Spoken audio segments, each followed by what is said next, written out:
Hi guys, मैं हूं पिंटू कुमार गुप्ता और नए दिन की शुरुआत एक नई वीडियो के साथ प्लस एक नए चैप्टर के साथ।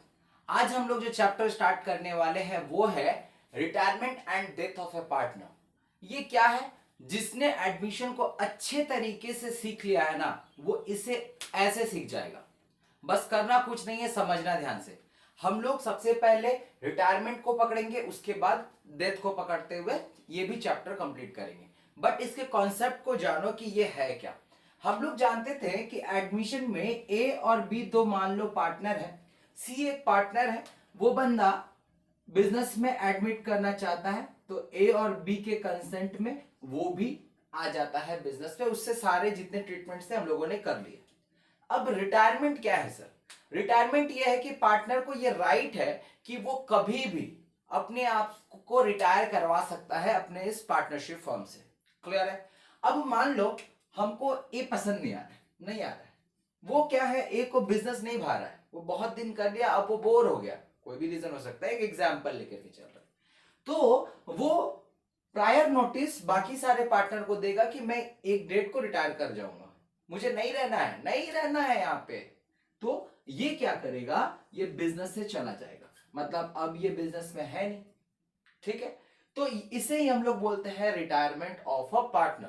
क्लियर है? तो इसमें जब वो जाएगा तो क्या ऐसे ही चला जाएगा? नहीं, उसे कुछ ना कुछ मिलेंगी, क्योंकि उतने दिन से वो काम कर रहा था, बिल्कुल उसका हक बनता है भाई। तो क्या क्या चीजें उसे मिलेंगी? देखो, retiring partner is entitled to get क्या है? सबसे पहला, शेयर इन गुडविल। अच्छा, उतने दिन का मेहनत है वो तो छोड़ेगा नहीं, वो तो गुडविल में शेयर लेगा। ठीक है? दूसरा, शेयर इन रिजर्व्स, जो रिजर्व जो मिल करके कमाया गया है, आउट ऑफ प्रॉफिट जो भी बनाया गया है, वो उसमें भी हिस्सा लेगा अपना। Then last one, share in revaluation of assets and liabilities. ये तो एज इट इज जैसा एडमिशन में होता था वैसा ही होगा। मतलब सीधी सी बात है, एडमिशन का 60% हम लोग यहाँ पे बिल्कुल करने वाले हैं, एकदम कॉपी पेस्ट। ठीक है? अब देखो यहां पे क्या होता है, और एक लॉजिक को समझो। मान लो ये तीनों इक्वल पार्टनर थे, 1:1:1। ठीक है? ध्यान से समझना। अब ये क्या होगा, ये चला गया तो ये अपना क्या करेगा, ये शेयर को भी अपना लेकर के चला जाएगा, बट ये शेयर तो इसके पास अब रहेंगे नहीं। वो क्या करेगा, ये दोनों को दे करके अपना शेयर चला जाएगा। बात समझना, लॉजिक की बात है, दे करके चला जाएगा। तो एडमिशन में देखो, मान लो कि कोई नया पार्टनर आ रहा था, याद है? तो जो जो दोनों पार्टनर थे ए और बी, वो क्या करते थे, सेक्रीफाइस करते थे।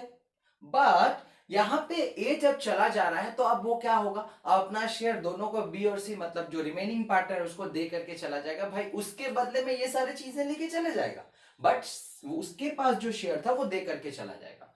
तो बी और सी के लिए क्या होगा, सेक्रीफाइस होगा ना गेन होगा? सर गेन होगा बिल्कुल, क्योंकि ये ए दे करके चला जा रहा है। अगर एडमिशन की बात करते थे तो सेक्रीफाइस होता था, रिटायरमेंट और डेथ की बात करेंगे तो गेनिंग रेशियो होगा। शायद पूरा कॉन्सेप्ट अच्छे तरीके से तुम लोगों ने क्लियर किया।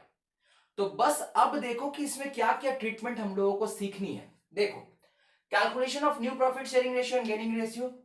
न्यू प्रॉफिट शेयरिंग रेशियो हम लोग जैसे एडमिशन में सीखे थे वैसे ही है। गेनिंग रेशियो अभी जस्ट मैंने समझा दिया तुम लोगों को। Treatment of goodwill, accounting treatment of revaluation of assets and liabilities, ये सारी चीजें जो है हम लोगों को सीखनी, जो हम लोगों ने एडमिशन में कर दिया था। बस बेसिक चीजों को थोड़ा सा अल्टर करना है और रिटायरमेंट और डेथ को कंप्लीट करना है। ठीक है? चलो सर, ये तो पता चल गया कि रिटायरमेंट होगा, एक पार्टनर चला जाएगा, इतनी सारी चीजें लेकर के चला जाएगा। ठीक है? अब क्वेश्चन आते हैं, सर वो जाएगा तो कैसे फर्म पेमेंट कैसे करेगी? तो तुम्हारे पास दो ही ऑप्शन है सर। सबसे पहला, या तो बोला रहेगा पेड कर दो, उसे पेड ऑफ करो, जितना उसका बनता है, मतलब रिटायरिंग पार्टनर का दे दो, तो दे देंगे कैश या बैंक के थ्रू पेमेंट। अदरवाइज उसका अगर पेमेंट वो नहीं कर पा रही at the same time firm, तो वो क्या करेगी, उस पार्टनर के, रिटायरिंग पार्टनर के लोन अकाउंट को ओपन कर देगी कि ठीक है भाई, आज मैं तुम्हारा लोन अकाउंट ओपन कर रहा हूं, इतने दिनों के बाद पेमेंट ले लेना। बात समझ में आया? तो ये सारे अकाउंटिंग ट्रीटमेंट होते हैं जो वन बाय वन हम लोग सीखने वाले हैं। तो सबसे पहले हम लोग आज के इस वीडियो में डिस्कस करेंगे calculation of new profit sharing ratio and gaining ratio. तो चलो स्टार्ट करते हैं प्रैक्टिकल प्रॉब्लम्स। गाइस, क्वेश्चन तुम्हारे बोर्ड में है, देखना। इसमें जो जो इंपॉर्टेंट टर्म्स है वो मैंने अंडरलाइन करके रखा हुआ ऑलरेडी। ठीक है, बट फिर भी क्वेश्चन पढ़ता हूं। A, B and C are partners in a firm sharing profits in the ratio of 5:4:3। ठीक है, B retires and his share was divided equally. कौन रिटायर कर रहा है? बी रिटायर कर रहा है इसमें, और उसके शेयर को डिवाइड किया जा रहा है इक्वली किसमें? ए और सी के बीच में। फाइंड आउट करने क्या बोला गया है हमें? न्यू प्रॉफिट शेयरिंग रेशियो और गेनिंग रेशियो। ठीक है, कोई दिक्कत नहीं। हमारे पास एक क्लू है, यहां पे बी का शेयर कितना है सर? 4। अब 4 शेयर को दोनों पार्ट में किसमें, मतलब ए और सी में डिवाइड किया गया है इक्वली। तो बोल सकते हैं ऐसे, बी शेयर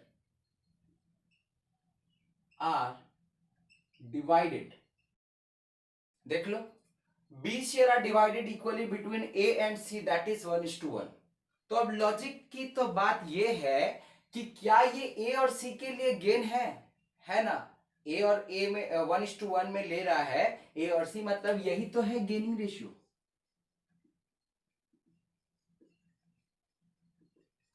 अब गेनिंग रेशियो की बात की गई है तो हमें सैक्रिफाइसिंग रेशियो का फॉर्मूला पता है, इससे हम लोग गेनिंग रेशियो निकाल सकते हैं, अदरवाइज फॉर्मूला हम लोग जानते हैं। सैक्रिफाइसिंग रेशियो का फॉर्मूला रिपीट करो मेरे साथ, old ratio minus new ratio. यहां पे जस्ट उसके रिवर्स है, मतलब गेनिंग रेशियो इक्वल्स टू क्या होगा? New ratio minus old ratio. But फिलहाल ये तरीका अभी हमें लगाना नहीं है, हमें डायरेक्टली पता चल गया, हम लोग थोड़े इंटेलिजेंट है, डायरेक्टली निकाल लेंगे गेनिंग रेशियो, क्योंकि पता है कितना मिल रहा है। ठीक है, अब पूरे सम को सॉल्व करते हैं। तो यहां पे ए का शेयर क्या होगा? ए कितना गेट करेगा? ए विल गेट, देखो, हाफ, इक्वली हाफ ऑफ, कितना उसका था? 4 बाय कितना रेशियो है सर उसका? 12, 4/12। कोई दिक्कत है? तो कितना होगा?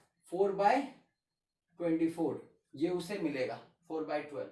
तो ए का न्यू शेयर कितना होगा? इज न्यू शेयर, लॉजिक की तो बात है कि न्यू शेयर अब होगा। तो ए का ओल्ड रेशियो कितना था? 5/12 था सर। ठीक है, अब उसे और मिल रहा है कितना? 4/24। न्यू रेशियो फाइंड आउट कर लेते हैं, 24।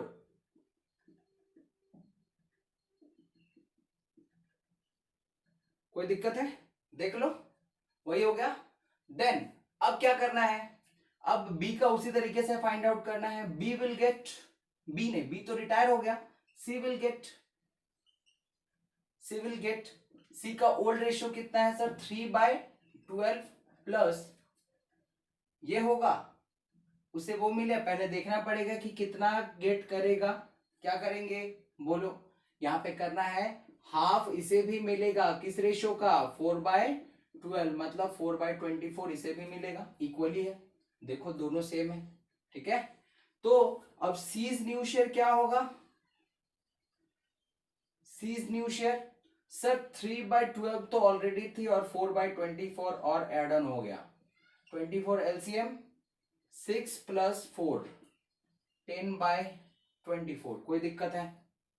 तो अब क्या हुआ? New ratio, new profit sharing ratio of A and C कितना है? ये है 4/A का है 14/24, और इसका है 10/24। 24 कट जाता है, हमें पता है। इसे और छोटा कर लेते हैं, 7:5। तो 7:5 हमारा हो गया new profit sharing ratio. Done, हमारा आंसर यही है। कोई दिक्कत? जो कॉन्सेप्ट है उसी कॉन्सेप्ट से हम लोगों ने इस क्वेश्चन को सॉल्व कर लिया। चलो एक और क्वेश्चन देखते हैं अलग टाइप का।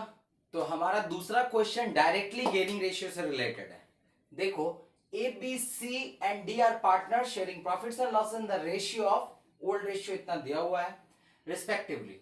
सी इज रिटायर, यहां पर रिटायर कौन कर रहा है? C retires A B and D to share the profits and losses equally. मतलब सी के रिटायर करने के बाद ए बी और डी बोल रहे हैं कि अब हम लोग इक्वली प्रॉफिट शेयरिंग रेशियो करेंगे। ठीक है, in future calculate the gaining ratio. अब क्या है?